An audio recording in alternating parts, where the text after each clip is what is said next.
একটা মানুষ স্কুলে যায়নি, কাগজ কলম ধরেনি, কিন্তু সে মানুষটাই বাংলার মানুষের মনের ভাষা গানে লিখে দিয়ে গেছে। একটা মানুষ যার ঘরে আলো ছিল না, কিন্তু তার গানে আলো জ্বলে উঠে। একটা প্রশ্ন দিয়ে শুরু করি, মানুষ কি শুধু নাম, পরিচয় আর ঠিকানা, নাকি মানুষ তার ভেতরের গান? বাংলার মাটিতে এমন একজন মানুষ ছিলেন যিনি লেখাপড়া জানতেন না, কিন্তু মানুষের জীবন পড়ে ফেলেছিলেন গভীরভাবে। তিনি হলেন শাহ বাউল আব্দুল করিম। 1916 সাল সুনামগঞ্জ জেলার ধীরাই উপজেলার উজানতল গ্রাম। চারিদিকে হাওর, জল আর আকাশ।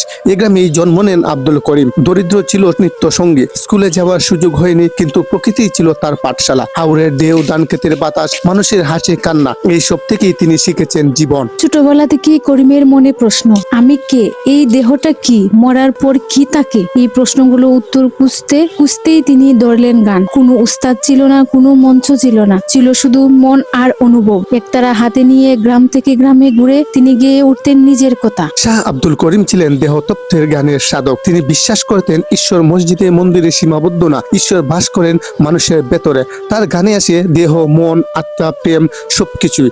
ধর্মের নামে বিভাজন তিনি মানতেন না। মানুষই ছিল তার সবচেয়ে বড় পরিচয়। তিনি লিখেছেন ১৫০০-এরও বেশি গান। আগে কি সুন্দর দিন কাটাইতাম, স্মৃতিচারণ না, এটা একটা হারিয়ে যাওয়া জীবনের কান্না। গাড়ি চলে না রে, জীবনের অসহায়ত্বের ছবি। বসন্ত বাতাসে, প্রেম আর প্রকৃতির একাত্মতা। এই গানগুলো আজও মানুষ গায়, কিন্তু খুব কম মানুষ জানে এই গানগুলা লেখা হয়েছে ক্ষুধার মধ্যে, অভাবের মধ্যে, একচালা ঘরে বসে। করিম সাহেবের জীবন কখনো সহজ ছিল না।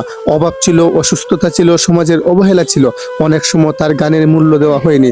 অনেক গান বিক্রি হয়েছে অল্প টাকায়, কিন্তু তিনি কখনো গান ছাড়েননি, কারণ গানই ছিল তার সাধনা। যে মানুষটি হাওরের গ্রামে বসে গান লিখেছেন, তার গান পৌঁছে গেছে দেশ বিদেশে। তিনি পেয়েছেন ২১শে পদক, লালন পদক, বাউল সম্রাট উপাধি। কিন্তু তিনি বলতেন, পদক নয়, মানুষ যদি গানটা মনে রাখে সেটাই বড় সম্মান। 2009 সালের 12 সেপ্টেম্বর এই দেহ ছেড়ে চলে যান শাহ বাউল আব্দুল করিম। কিন্তু তিনি কি চলে গেছেন? না, তিনি বেঁচে আছেন হাওরের বাতাসে, একতারা সুরে আর মানুষের মনে। আজকের ফোক গান, আজকের আত্মার গান, সবখানেই আছে করিমের ছায়া। তিনি আমাদের শিখিয়েছেন, মানুষ হওয়াই সবচেয়ে বড় ধর্ম, প্রেম সবচেয়ে বড় সাধনা। শাহ বাউল আব্দুল করিম শুধু একজন শিল্পী ছিলেন না, তিনি ছিলেন একজন প্রশ্ন, একজন উত্তর, একটা পথ।